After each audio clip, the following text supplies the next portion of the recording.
ไปดีFC มื้อนี้นี่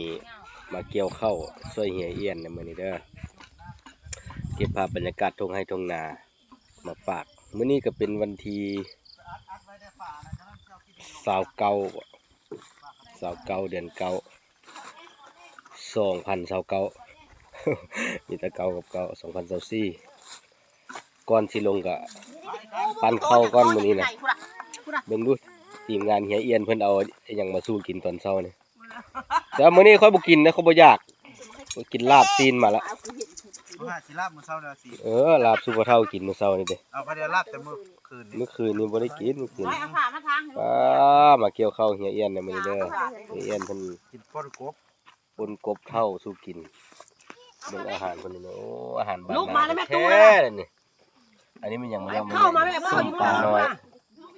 ปนกบส้มปลาน้อยโอ้ปิ้งปลาแห้งปลาลงโต้งคนหลายเด้ปิ้งสู้กินอิ่มละกินลาบซีนละกินโลดแค่มามากินแล้วลงน้ำนักเกี่ยวเข้าได้ข้างว่าเมื่อวานได้ซีนหลายพูดละถงบักใหญ่มาตุยจงไว้ให้อันพวกกันมาน้ำหลังเนี่ยมันกินข้าวมาเลยพวกมาซ่านี่ต้องกินข้าวแล้วจะค่อยมาโอ้ยกูมาก้นหมูกูยังบ่อันนั้นบอกว่าพวกกันทีมงานเวิร์นแทนทันเด้โอ้นาเพิ่น2 ไร่มื้อนี้แล้วตอนเช้าแน่นอน 100%รับประกันแล้วตอนเช้าฉะนั้นสิเก็บภาพบรรยากาศตอนเกี่ยวมาฝากเด้อแล้วตอนเช้าขอให้หลังนึงบัดนี้ตายขณะนี้ก็ประมาณ 8 โมงตรงพอดีลงเกี่ยวเลยเนาะเพราะว่าเฮ็ดเวียกใส่กับโมงราชการได้11 โมงครึ่งขึ้นมื้อนี้อากาศดีมีท้องฟ้าแจ่มใสมีเมฆเป็นบางส่วนแสงแดดบ่มีเลยให้หากับบ่มีแสงแดดมื้อนี้ยานแต่ฝนลูกเดียวลงมาเด้อเจ้าภาพนะลงมาเด้อเกี่ยวสิแล้วเป็นให้นะยังบ่ลงมาเดี๋ยวนี้นะ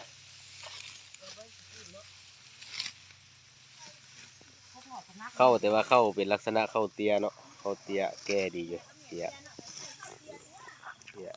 เจ้าภาพเตี้ยก็เลยใช้เข้าเตี้ยสมกับคนสมกับเจ้าภาพดิ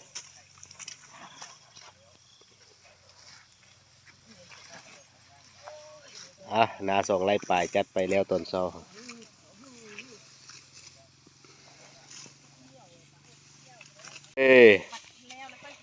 ทีมงานเฮามื้อนี้หลายอยู่1 2 3 4 5 6 7 8 9 10 11 12นา2 ไร่ปลาย12 คนเกี่ยวสบายของกล้วย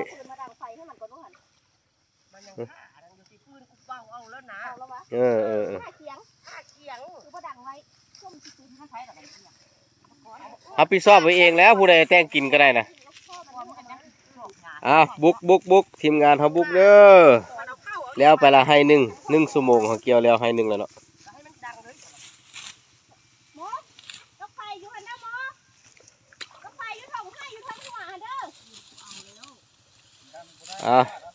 แม่ครัวเฮามื้อนี้ต้มเป็ดเด้อต้มเป็ดตำบักหุ่งมื้อนี้โอ้เป็นตาแซ่บแท้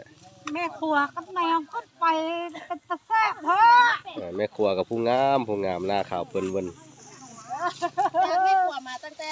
เสียทีแต่มีผัวแล้วย่ามันเถาะบ่แหละแม่ครัวเอาเจ้าทีมงานเฮานะ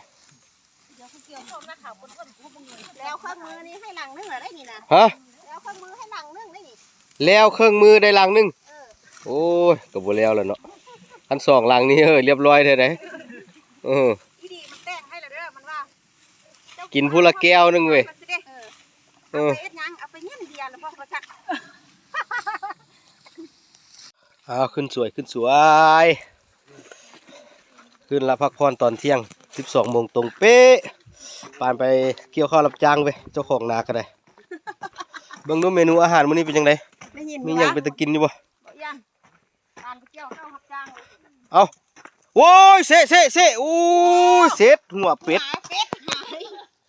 ตายโอ้ยเอาแม่ผู้ใดเป็นแม่ครัวครับพี่ชอบหัวเป็ดนะเบิ่งดูอาหารเฮามีหยังนี่แตงโอ้ยคิดว่าต้มเป็ดคิดแท้แกงมักต้นใครแต่แม่ครัวผู้งามเลยหน้าขาวเปิ้นผู้งาม เป็นตาแซ่บแท้นี่ผู้งามแต่งแซ่บแท้มีอย่างอีกบ่นี่ตำบักหุ่งโอ้โหใส่มะกอกอันนี้หากินยากได้นี่ทำบุสุกบ่ได้กินง่ายโอ้ไอ้ตูนี่เฝ้าหลานเนี่ย โอ้ยลงไปเบิด เกือบบ่ได้กินหัวมาเอาไปเนาะพักผ่อนตามอัธยาศัยรอท่ากินข้าวสวยแล้วก็เกี่ยวต่อยังนาอยู่ประมาณ2ให้มากินข้าวสามัคคี เอาครับคุณเอาน้อง ป้ามานามีฮอดเลือดแปลง เปียงหมูป่าอีก โถมีฮอดเลือดแปลงมาเนี่ย เอายักมาตู้ยักเข้ามาให้คนเข้าบุญในวันนี้นั่งน้ำมาก่อนเลยน้ำมา พี่วะมาพี่ก็ได้เอา นั่งน้ำยา นั่งน้ำเมียคนเนี่ย ข้าวน้ำ เมียจังแซ่บ อาหารเขาไม่ได้มีต้มเป็ดเลือดแปลงตำบักหุ่งปิ้งปลา เข้าเลยเข้าว งจร เข้าถึงกันบ่ได้ เขาถ่ายให้ดู เป็นตาแซ่บดิ บ่วงแล้วมาพี่อีกแต่บ่วง กวนจะเฝ้ากวนบุแลห้องซึ่งบุแลมันเข้มนะ เพื่อกินข้าวหูกินแกงบักต้นเนี่ยเพื่อกินเพื่อกินผ่านข้าวหู มากินข้าวกระปดเกิดนั่งดีๆจะได้ต้นมันก็บอก มันเอาต้นมาไต่เด้อ ถ่ายผู้ชายก็ถ่ายอยู่ละ ใช่มาอย่างต้น เอาเด็กแกงมันฮ้อน ได้ มาที่ตักให้ขึ้นมาเอากันปีก แล้วมาอ่านซ้ำจะถ่ายมาทางกู ทองนี่ทำตูนี่ปีฟ้ารัดก่อน นี่แล้วคุณบอกภาคตอนวันนี้แม่จะโหดแขก กระหูดละแม่กะที่โลกโซเชียลเนาะไอ้เจ้าไหนเนาะ เจ้าเราเฮ็ดผูกข้างวันใหญ่ ได้เบิร์ดละป้อนหมา